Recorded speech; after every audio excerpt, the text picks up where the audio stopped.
Good morning.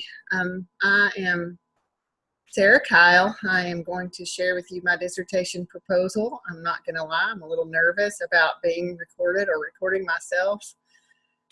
This is completely out of my comfort zone, and I think I sound extremely Southern when I'm trying to record myself. But the birds are chirping this morning, so hopefully we'll get through this without a ton of noise from my lovely children and pets. So my dissertation proposal, my topic is the perception of teachers of RTIB. RTIB is something we have not started. That's our RTI behavior. We have not started that in my school, and it's something that I wish to start next year. And we have kind of mixed reviews on it from teachers. Some are for it, some are not for it. And so I'm hoping to get it started and see exactly where we can go to improve it. I believe the students could benefit from positive behavior supports. Previous punishment-based interventions have proved unsuccessful as students just continue to repeat the cycle over and over again of behavior and punishment. We have students who we have an infraction set up where we use Class Dojo, and there's students that will accumulate 30 or 40 points in a 9 weeks. And so I think that we'd like to see touching on something that could actually reach them. It is important to me too that the tiered model of behavioral intervention serves as a tool for teachers in their overall classroom management, not just something else that they have to do. I know they've got tons on their plate already, and I want it to be something that actually helps them. And if teachers don't perceive that it's working, we need to go back and find out what it is that's not working and try again. So, or at least tweak. So that's why I picked this topic, is I want to see if the teachers are seeing an impact in their classroom with RTIB.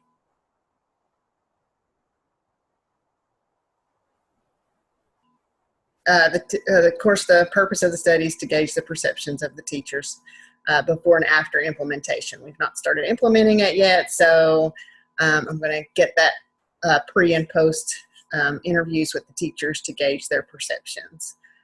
The conceptual framework is constructivism.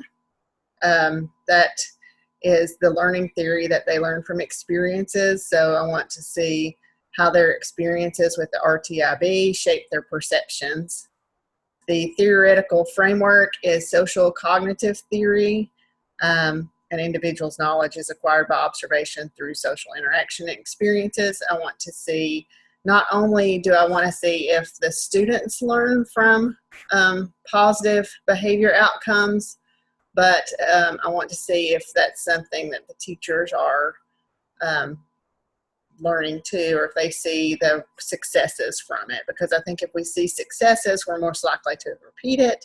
And I want to see how that's going. So that's my theoretical framework for my study.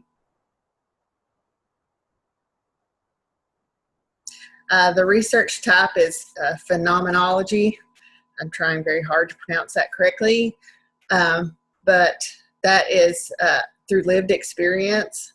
The researcher sets aside their own bias during phenomenology, and so that I'll make sure that I am aware of my preconceived notions of what I think the RTIB is, and really focus on what the teachers think and how they feel without putting my own biases in there.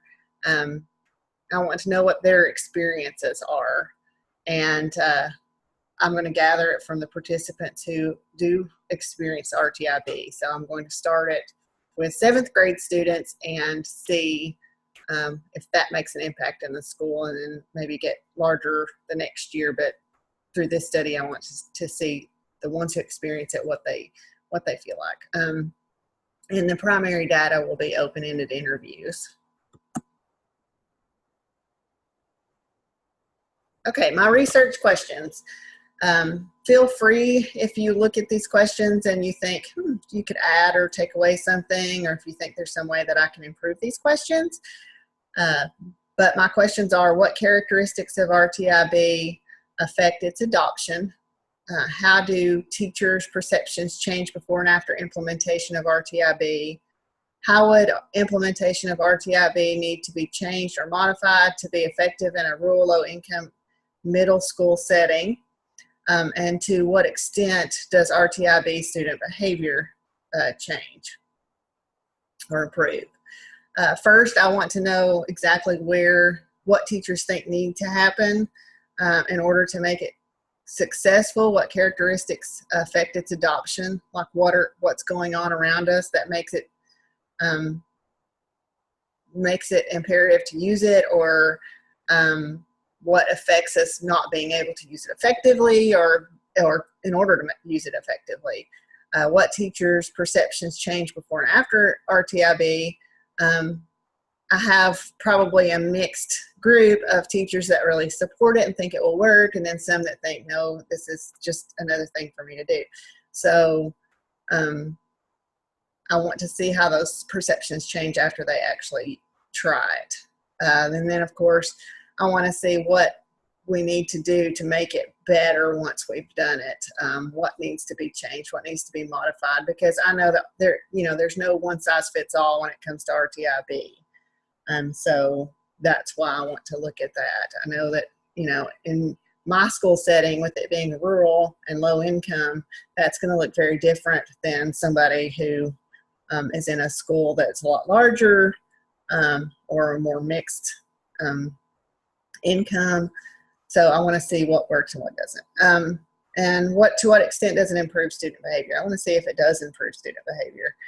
Because if we still have students who are getting tons of referrals after we do RTIB, then we need to step back and punt. Okay, my primary sources of data are going to be interviews. I'm going to talk to the teachers, and this is very important that, that I don't interject anything on my opinions. And I just hear what they have to say. So I'm going to do interviews with open-ended questions, listen to what they say, using open coding, and then going back through the transcripts of those interviews and try to find some patterns before and after RTIB is implemented and find the relationships between those. I'm also going to do surveys online. I've done this before for other things that I have tried to implement.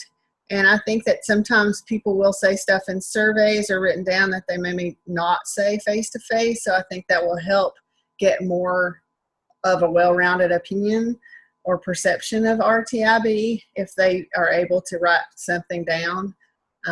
So this is just a different way of finding out what their perceptions are. I'm also going to use artifacts because despite what we maybe perceive, that it may be, the data may speak differently than what we're perceiving. So I want to know that too. So I want to see if the data supports what the perceptions are.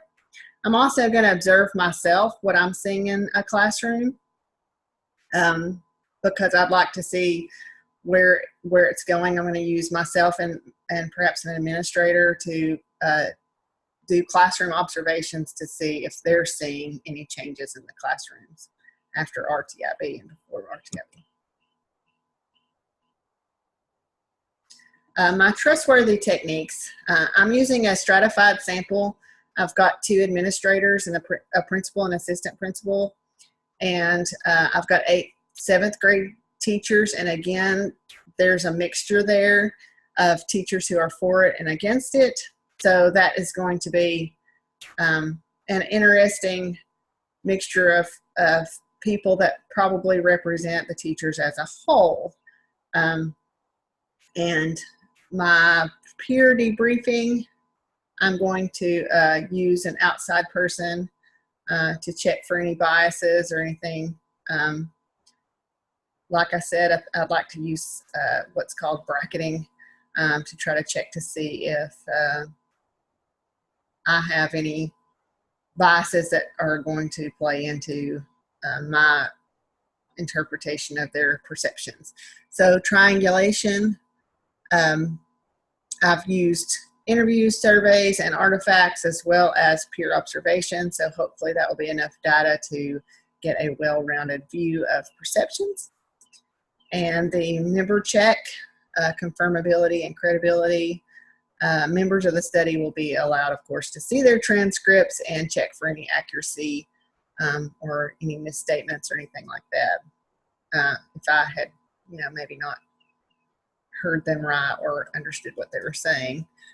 Detailed descriptions of context, the responses and connections will be checked for accuracy and clarity. Delimitation, I think, is the sample size. Again, I'm trying to start this on a smaller scale so that we're able to have a little bit more control over the sample, and just as far as making sure that it's targeted.